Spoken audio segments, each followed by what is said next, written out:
Mesdames et messieurs, bonsoir et bienvenue dans ce journal en cette soirée du mercredi 7 février 2024. À la une de l'actualité de ce jour, lors de la commémoration du 7 février à laquelle le président de la République a assisté, il a rappelé que la lutte ne doit pas être oubliée, mais plutôt honorée.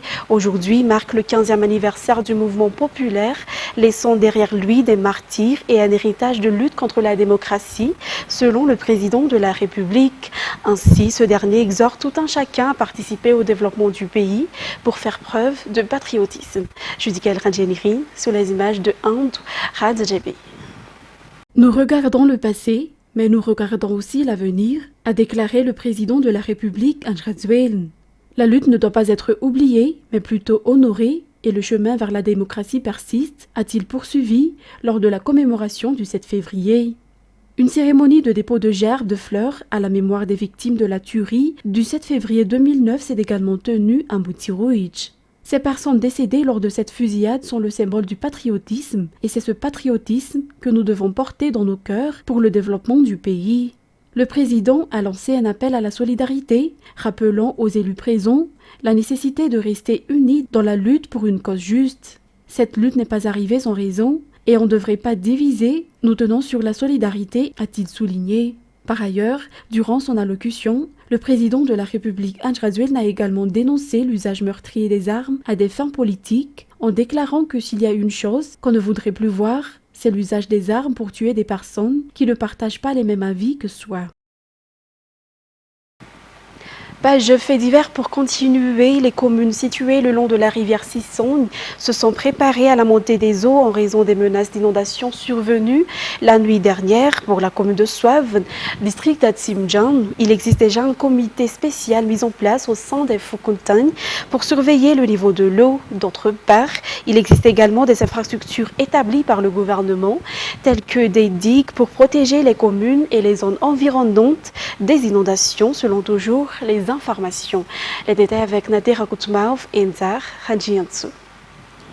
La commune de Soave, le district d'Atsimjan, est l'une des communes qui est souvent victime des inondations pendant la saison des pluies. Chaque année, à la même période, la population doit s'attendre à la montée des eaux et au risque de crue. Le maire de Soave a ainsi mis en place un comité dans chaque Foucontagne pour surveiller la montée des eaux. Selon le maire Rigobert Akoutarsou, ces comités de vigilance sont là pour alerter la population en cas d'inondation et de l'aider en cas d'évacuation. Ils préviennent le maire et à charge pour ce dernier de prendre les mesures nécessaires et de prévenir le BNGRC ou autres responsables pour l'évacuation des habitants, d'après les explications. D'autre part, les infrastructures construites par le gouvernement aident beaucoup à la protection contre la montée des eaux selon les informations, notamment cette digue construite récemment qui a permis d'empêcher l'eau d'inonder ce Foukontane de Vailave en cette saison des pluies. Elle a été construite dans la commune d'Apitatavk, mais protège également les habitants de Soave. La digue qui a cédé en 2018 a été également réhabilitée par la commune. Mais la plupart des habitants qui habitent le long de la rivière Sisson n'ont pas dormi cette nuit-là, guettant la possibilité d'une crue depuis hier à 15 h jusqu'à aujourd'hui. L'alerte de danger est toujours en vigueur pour la plaine d'Antananarivo, le long de la rivière Sisson. Certains habitants d'Apitatavk sont déjà à la recherche de maisons ou emménagés. Andiana Martina, Cécilvin, Enzar, Hadjiansou. Dans le Foukontane d'Anzanamens en Pitatavk, les traces marquant le niveau de l'eau la nuit dernière sont encore visibles sur ces maisons. Selon leur récit, les habitants n'ont pas dormi, guettant l'évolution du niveau des eaux. La nuit dernière a été un cauchemar pour les riverains de la Sissogne, comme à chaque période de pluie.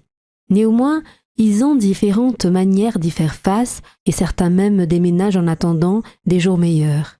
C'est exactement la situation de Richard et de sa famille qui cherchent déjà un endroit plus élevé pour s'installer, même si le niveau de l'eau durant la nuit n'a pas encore atteint la limite dangereuse, ont-ils déclaré.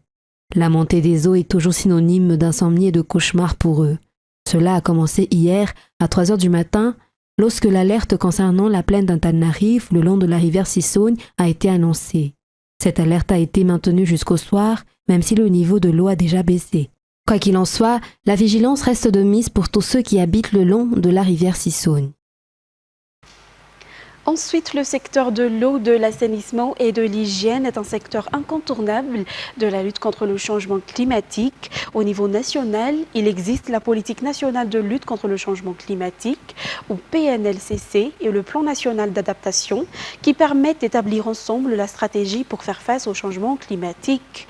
Parallèlement à cela, le ministère de l'eau, de l'assainissement et de l'hygiène mettra en place un comité spécial chargé de réunir les agences et départements de ce ministère dont l'objectif est d'établir des stratégies et des actions concrètes pour résoudre les problèmes de changement climatique dans le secteur de l'eau, de l'assainissement et de l'hygiène.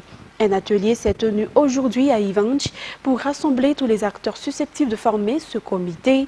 Il s'agissait encore d'une réunion préliminaire, mais une fois les détails techniques établis, le comité sera officiellement établi comme système formel au sein du ministère de l'eau, de l'assainissement et de l'hygiène. Dans un tout autre sujet, le secteur minier contribuera à la croissance de l'économie à 5,1% dans le secteur secondaire cette année. De grandes zones d'exploitation minière seront mises en place cette année, ainsi que plus de 20 zones de petite et moyenne envergure en 5 ans. Par ailleurs, 500 kilos d'or seront exportés d'ici 100 jours, conformément à la politique générale de l'État. Plus de détails avec Roud, Christelle Rakout-Malal. Le secteur minier joue un rôle majeur dans la croissance économique. De grandes zones d'exploitation minière seront mises en œuvre cette année, selon les informations données par le Premier ministre Thierry Christian aux sénateurs vendredi dernier. Toujours selon lui, 20 autres zones seront ouvertes d'ici 5 ans. Par ailleurs, le ministère concerné envisage de publier d'ici 100 jours les chartes du BGGM, ou Bureau de géologie et des gemmes de Madagascar, et du laboratoire des mines, ou LMM. Le traitement des demandes de permis miniers sera également facilité. L'ouverture de Bastouliard, fermée depuis 5 ans, a également été évoquée lors de cette rencontre avec les sénateurs. Le ministère des Mines est actuellement en négociation, a indiqué le ministre Rakout-Malal Ergen Olivier. Toujours d'après le Premier ministre, 1000 zones d'encadrement seront ouvertes d'ici 5 ans et une task force sera mise en place pour lutter contre les exportations illicites de nos richesses naturelles. Le ministère des Mines envisage également d'exporter 500 kilos d'or d'ici 100 jours. Cela équivaut à plus de 30 millions de dollars si 1 kilo d'or coûte 60 770,6 $. L'objectif à atteindre est d'exporter 15 tonnes d'or par an, ce qui rapportera environ 900 millions de dollars à la caisse de l'État. Pour y parvenir, un central de l'or et une raffinerie d'or seront mis en place. Le secteur minier devrait ajouter 5,1% à la croissance économique dans le secteur secondaire cette année.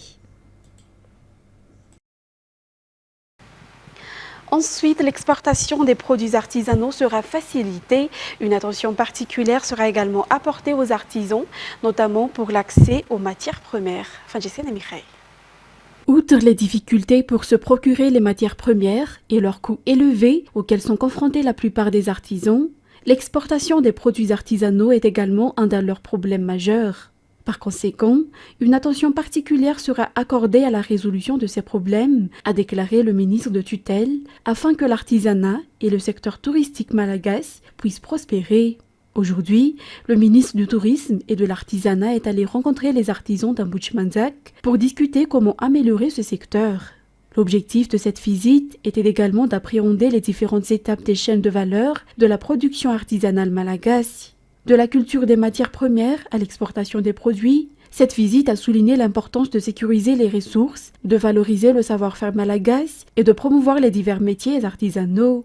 Un engagement fort en faveur du développement durable de notre artisanat et de la richesse de notre patrimoine culturel, selon toujours le ministre. Les chauffeurs de taxi-brousse au niveau de la gare Maki d'Indouadapenak et les conducteurs de 2 roues ont reçu une formation auprès de la DGSR le 31 janvier dernier. L'objectif étant de prévenir les accidents de circulation provoqués pour la plupart par les taxi-brousses sur les routes nationales et par les 2 roues en zone urbaine. Reportage signé Miar Voulatsfira.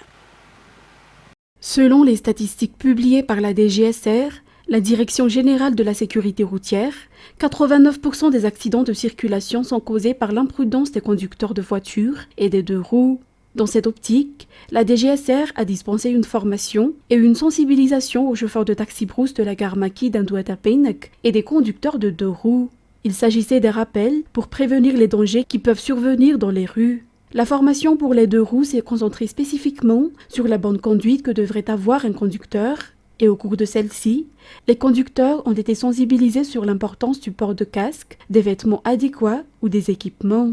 400 conducteurs de 2 roues ont suivi cette formation et ont reçu les conseils appropriés. À la fin de formation, chaque conducteur a reçu un casque aux normes internationales et ceux qui ont reçu une formation agiront comme ambassadeurs dans la communauté pour mobiliser les conducteurs afin de prévenir tout danger qui peuvent survenir sur les routes.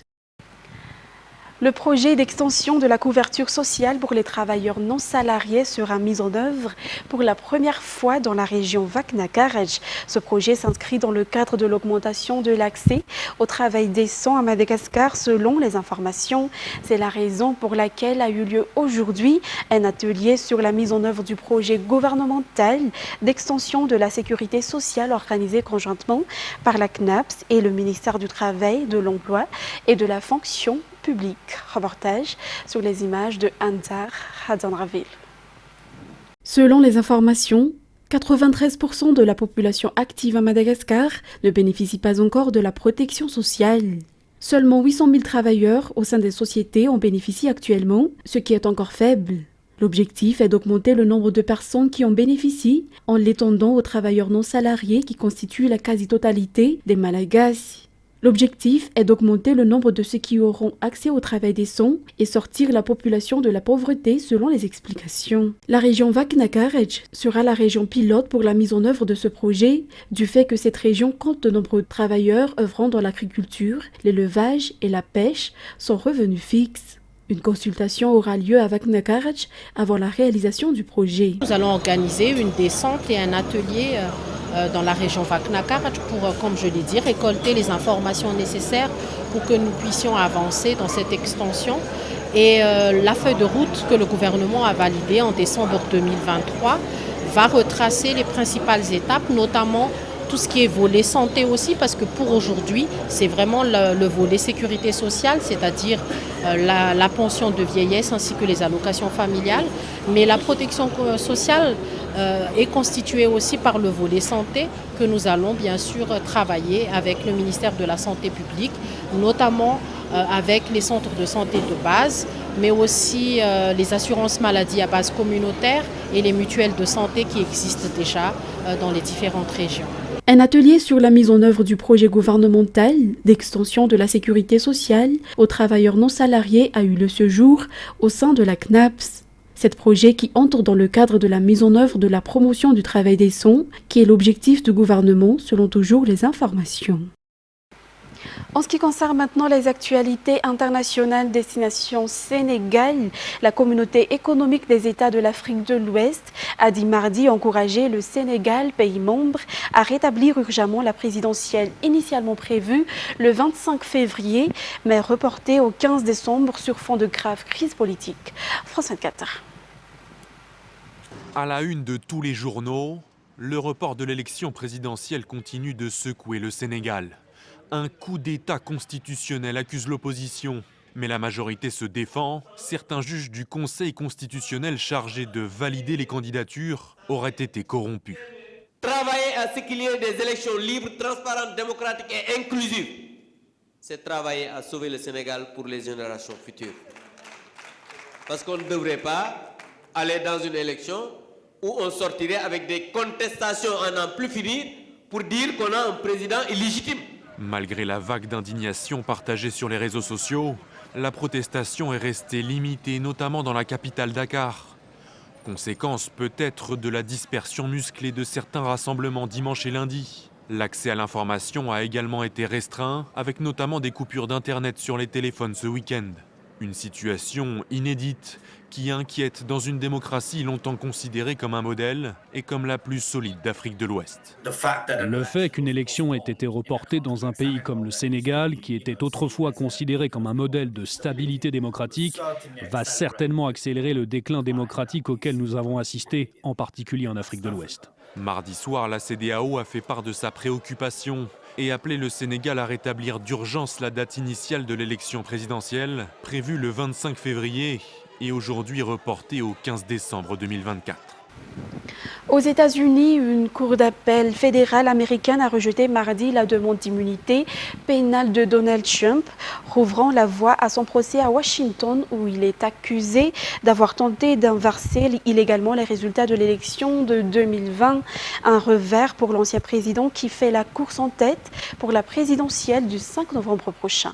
Reportage sur les images de France 24. La décision de la Cour d'appel tient en 57 pages. Pour les juges, Donald Trump ne peut bénéficier d'une immunité pénale du fait de son statut d'ancien président des États-Unis. Il peut donc être poursuivi par la justice pour avoir tenté d'annuler sa défaite lors de la présidentielle américaine de 2020. Nous ne pouvons pas accepter l'affirmation de l'ancien président Trump selon laquelle un président dispose d'un pouvoir illimité pour commettre des crimes, qui neutraliserait le contrôle le plus fondamental du pouvoir exécutif, la reconnaissance et la mise en œuvre des résultats des élections. Un sérieux revers pour le favori de la primaire républicaine. Cette décision bat en brèche les arguments de ses avocats. Selon eux, les anciens locataires de la Maison-Blanche doivent être protégés de toute poursuite judiciaire et ne peuvent être inculpés au pénal sans avoir été au préalable destitués par le Congrès américain. Donald Trump compte faire appel de la décision. Un président des États-Unis doit bénéficier d'une immunité totale pour pouvoir fonctionner correctement et faire ce qui doit être fait pour le bien de notre pays. Un jugement aussi destructeur pour le pays ne peut être toléré. Pour cet expert, ces démarches pour éviter un procès pénal s'amenuisent. Gardez à l'esprit que la Cour suprême des États-Unis n'est pas obligée d'examiner cette affaire. En fait, elle a refusé de prendre la plupart des cas qui lui sont présentés. Donc, il n'est pas sûr que la Cour suprême des États-Unis veuille accorder une révision et veuille entendre cette affaire. Mais c'est vraiment la dernière chose que peut faire l'ancien président Trump. En tout, Donald Trump est poursuivi dans 4 affaires. En plus de celles liées à la tentative de manipuler les résultats de la dernière présidentielle, il fait face à des accusations fédérales en Floride pour avoir entreposé illégalement des documents classifiés dans sa propriété. L'ancien chef d'État est aussi accusé en Géorgie de tentative de fraude électorale dans cet État en 2020. Enfin, il est inculpé dans le cadre de paiements secrets faits à l'actrice pornographique Stormy Daniels. Et pour clôturer cette édition, le chef de la diplomatie américaine, Anthony Blinken, rencontre mercredi les dirigeants israéliens pour favoriser un nouvel accord de trêve dans la bande de Gaza, incluant la libération d'otages à l'heure où la guerre entre Israël et le Hamas entre dans son 5e mois. France 24. C'est son 4e arrêt de sa tournée au Moyen-Orient. Anthony Blinken arrive en Israël alors que les autorités locales examinent la réponse du Hamas au projet de trêve dans la bande de Gaza. Elle a été envoyée ce mardi alors que le chef de la diplomatie américaine était à Doha. Il y a encore beaucoup de travail à faire, mais nous continuons de croire qu'un accord est possible et même essentiel. Et nous continuerons à travailler sans relâche pour y parvenir. Rédigé à Paris en janvier, l'accord de cessez-le-feu garantirait une pause prolongée des combats dans l'enclave. Une trêve qui permettrait la libération des otages israéliens restants. 136 sont toujours aux mains du Hamas selon les autorités israéliennes, mais au moins 32 d'entre eux auraient été tués. La réponse du mouvement islamiste n'a pas été détaillée, mais selon le Qatar, elle est en faveur d'une trêve. La réponse comprend quelques commentaires, mais elle est globalement positive. Cependant, étant donné la sensibilité des circonstances, nous n'aborderons pas les détails.